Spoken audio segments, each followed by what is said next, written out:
ஆண்டவர் உலக இரட்சகருமாய் இயேசு கிறிஸ்துவின் நாமத்தினாலே அன்பின் வாழ்த்துக்களை தெரியப்படுத்திக் கொண்டு இந்த 8வது மாதம் 27ஆம் தேதி செவ்வாய்க்கிழமை காலை பொழுதில் அனுதின கண்மலை நிகழ்ச்சி வாயிலாக உங்களை சந்திப்பதிலே கர்த்தருக்குள்ளாக மகிழ்ச்சி அடைகிறேன். கர்த்தர் தமிழ் ஒரு ஆசீர்வதிப்பாராக.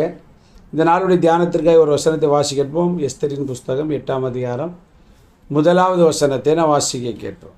அன்றைய தினம் அகாஸ்வேரு ராஜா யூதரின் சத்துருவாயிருந்த ஆமானின் வீட்டை ராஜாத்தியாகிய எஸ்தருக்கு கொடுத்தான். மொர்தெகாய் ராஜ சமூகத்தில் வந்தான். அவன் தனக்கு இன்ன உறவு என்று எஸ்தர் அறிவித்திருந்தாள். கர்த்தருடைய நாம நம்முடைய ஆண்டவர் எப்படிப்பட்டவர் அப்படின்னா, ராஜாவின் சமூகத்தில் நம்மை கொண்டு வருகிற தேவன். இந்த உலகம் பார்த்தீங்கன்னா நம்முடைய மேன்மையில் சந்தோஷப்படு, நம்ம கெட்டு போகிறதுல தான் சந்தோஷப்படுகிற உலகம். நம்ம எவ்வளவு நன்மை செய்யட்டுமே, ஊழியராக எங்களுக்கு அது ரொம்ப அடிக்கடி நடக்கிறதான சம்பவம். எவ்வளவோ நன்மை செய்திருப்போம். ஆனால் அவர்களுடைய பாவத்தையோ தவறையோ ஒரு ஊழியக்காரரை சுட்டி காட்ட போது எங்கே வந்துடுவாங்க அப்படின்னா, நம்ம அழிந்தால் நல்லது அப்படிங்கிற ஒரு சூழ்நிலையெல்லாம் வந்துடுவாங்க. அப்படியே என்னை எதிர்பார்த்த கூட்டங்கள் ஏராளம் இருக்கிறது. ஆனால் கர்த்தர் அழிய விடலை, கர்த்தர் காப்பாற்றி ஆசீர்வதித்து வருகிறார். இதை கேட்க அருமையான அனுதின கண்மலை நிகழ்ச்சி கேட்ட அருமையான தேவனுடைய பிள்ளைகளே, வாழ்க்கையில் மனுஷன் எப்படி நினைச்சாலும் பரவாயில்ல, ஆனால் கர்த்தருடைய ஆசை என்ன அப்படின்னா, நம்ம ராஜாவின் சமூகத்தில் கொண்டு வருவது தான். மொர்தெகாய் இங்கே அதுக்காக தான் ஆண்டவர் பரலோகத்தை விட்டு இந்த பூமியிலே இறங்கினார். தன்னை தாழ்த்தி நம்மை உயர்த்தினார். பவுல் எழுதினால் அவருடைய தரித்திரத்தினாலே நம்ம என்ன செய்கிறோம், ஐஸ்வர்யவான்கள் ஆகிறோம் என்று பாருங்கள். அதனால் நம்முடைய வாழ்க்கையிலே அந்த மொர்தெகாயுடைய அனுபவம் நம்முடைய வாழ்க்கையில் ஆண்டவர் தர வல்லவர் என்பதை மறந்துடக்கூடாது. அவன் எங்கே இருந்தான்னா வாசற்படியில் உட்கார்ந்துருந்தான்.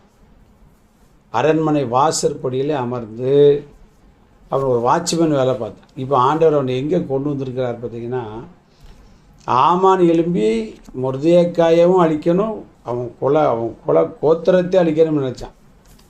ஆனால் கர்த்தர் எப்படி மாற்றினார், அவனையும் உயர்த்தினார், யூத ஜனத்தையும் கர்த்தர் உயர்த்தினார். அல்லேலூயா. அதனால் உங்களை அழிக்க நினைக்கிறவர்களுக்கு முன்பாக தேவன் உங்களை உயர்த்துவார் என்பதை மறந்துடக்கூடாது. அழிக்கிறவர்கள் நினைத்தே நீங்கள் யோசனை பண்ணி மூளையை போட்டு கசக்கி சங்கடப்படக்கூடாது. அது யாராக இருக்கலாம், நம்ம வீட்டாராக இருக்கலாம், குடும்பமாக இருக்கலாம், உடன்பிறப்புகளாக இருக்கலாம்.